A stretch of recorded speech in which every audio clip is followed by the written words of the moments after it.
El Tris parvispinus es una especie de origen del sureste asiático y la primera detección aquí en España se produjo allá por el 2017 en la zona de Murcia, en cultivos ornamentales de dipladenia y gardenia concretamente,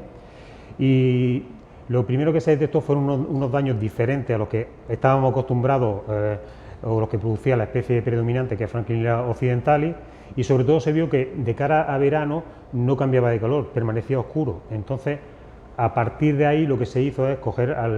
hacer una toma de muestras en el campo, proceder a su identificación, y fue el doctor Alfredo Lacasa el que determinó que la especie que estaba apareciendo era Tris parvispinus. A partir de ahí se empezaron a observar más daños también en otros cultivos ornamentales, en plantones de cítricos, y fue una campaña después cuando en los pimientos de verano de la zona de Murcia se empezó a detectar con mayor incidencia también, y asimismo en cultivos como lechuga y en otras ornamentales. Posteriormente, ya allá por el 2018 fue cuando se detectó en Andalucía por primera vez, también en plantas ornamentales en la zona de Granada, y ya fue allá por el 2020 cuando se empezaron a ver la primera presencia en algunos cultivos ornamentales y sobre todo de pimiento aquí en la zona de Almería, pero se veían como de forma muy esporádica. Parece ser que esta campaña, la 2022-2023, puede ser un punto de inflexión en cuanto a la incidencia,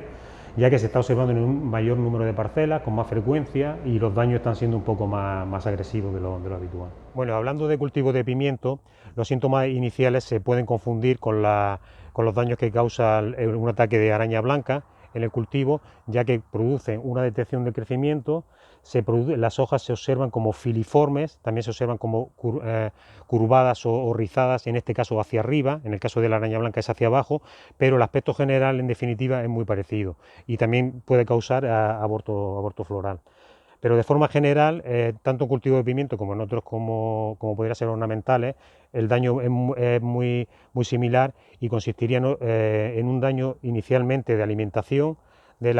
adultos y de larvas, que lo que provoca son unas placas plateadas que se van tornando con el tiempo un poco más oscuras, con distintas puntaduras que corresponden a los excrementos de estos individuos, y al mismo tiempo esto se suele producir tanto en hojas como en los brotes tiernos, y al mismo tiempo en las hojas lo que suele producir es como escotaduras y deformaciones. Las deformaciones en general se producen en todas las zonas de crecimiento, porque como luego veremos es en la zona donde hacen las puestas los individuos,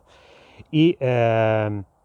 en cuanto a otro tipo de daños, como decíamos, se produce en general siempre esa detención del crecimiento, un daño mucho más agresivo que el que producen otros tris en la zona de los brotes, y en los frutos también se producen esas placas plateadas cuando la incidencia es alta, que también se tornan un poco más pardas y se produce una suberificación también, como un aspecto acorchado de esa superficie, que también se suele ocurrir en el envés de las hojas, cerca de los nervios con facilidad. Bueno, hay que tener en cuenta que los adultos de Tris parvispinus, al igual que ocurre con otras especies como Frankliniella, son florícolas, es decir, podemos detectar esos primeros individuos en las flores, en plantas que vemos que están afectadas con facilidad, y tanto los adultos como las larvas se sitúan también en el envés de la hoja, donde en muchos casos se agregan, sobre todo las larvas, produciendo esos daños de los que hablábamos. Generalmente hacen las puestas en zonas tiernas de la planta, cerca de yemas, etcétera, de ahí que se desarrollen, a partir de ahí produzcan esos daños en la zona de crecimiento. Y aparte de esto, hay que tener en cuenta que también, bueno, al igual que Frankliniella occidentalis, pupan en el suelo, que son cosas a tener en cuenta luego a nivel de control. Y en cuanto a comportamiento, también es muy importante tener en cuenta que su capacidad de vuelo activo es mucho menor que el de Frankliniella occidentalis, por lo tanto se suelen quedar muy cerca de los focos iniciales en una primera etapa de su desarrollo. En cuanto a las condiciones necesarias para su desarrollo,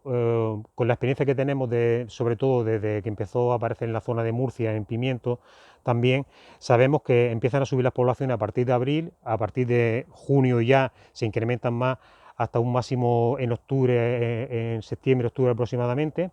y en invierno ya dejan de desarrollarse normalmente porque se estima que la temperatura de desarrollo umbral mínima sería en torno a 12 grados y medio, aunque todavía se está estudiando un poco este aspecto y por lo tanto cabe esperar que en nuestras condiciones, por ejemplo, ahora en septiembre y en octubre pudiera haber una incidencia bastante importante. Bueno, antes de nada decir que es fundamental una detección precoz de la plaga para luego poder conseguir un control eficaz y para eso pues se recomienda hacer un monitoreo adecuado, sobre todo en las zonas que puedan ser más de riesgo, también utilizando placas cromotrópicas, principalmente azules, que pueden ayudar también a esa primera detección. Sabemos también que, bueno, que el control químico tiene una eficacia muy limitada que en el caso de esta especie, aunque esto no quiere decir que algunos de los tratamientos que inicialmente se dan nos puedan ayudar a reducir poblaciones inicialmente, pero inevitablemente su control va a pasar por la introducción de organismos de control biológico. Lo que nosotros recomendaríamos de BioLine sobre todo es incrementar las dosis de Aureus para obtener un efecto de choque, sobre todo en las zonas donde necesitamos más control, independientemente de la estrategia que ya se utiliza generalmente de forma preventiva.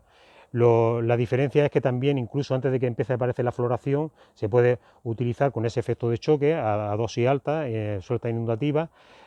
sin tener que esperar como digo, dentro de la estrategia que haya esa floración para su establecimiento, porque lo que buscamos es ese efecto. Y evidentemente las sueltas preventivas que se hacen también de Amblyseius suis o Amblyseius cucumeri para el control de otras especies también, pues nos van a ayudar a reducir las poblaciones desde el inicio y son también una parte importantísima dentro de la estrategia. Y en cuanto a eso, en cuanto a la parte aérea, en cuanto a los sustratos y suelos, como hemos comentado, sabemos que también pupa en el suelo, por lo tanto, otra herramienta importantísima será ácaros del suelo, como el caso de Stratiolae aps, más conocido como hipoaspis, este ácaro de suelo, y nemátodos entomopatógenos, como pueden ser Stenenema feltiae, SF. Bueno, concretamente en este cultivo detectamos la presencia de Thrips parvospino hace un par de semanas, se empezaron a observar daños bastante importantes en todo este sector y a partir de ahí se empezaron a hacer sueltas inundativas de Aureus, incluso ya con muy poca floración desde el principio, y ahora se observa que los daños están ya mucho más disipados, las zonas de crecimiento ya están desarrollándose normalmente y la eficacia está siendo muy buena para el control de esta especie de Thrips. Evidentemente también va a ayudar luego la aplicación o la colocación de los sobres de Amblyseius suis que mantendrán también las poblaciones bajo control junto con las sueltas sucesivas de Aureus que se están haciendo.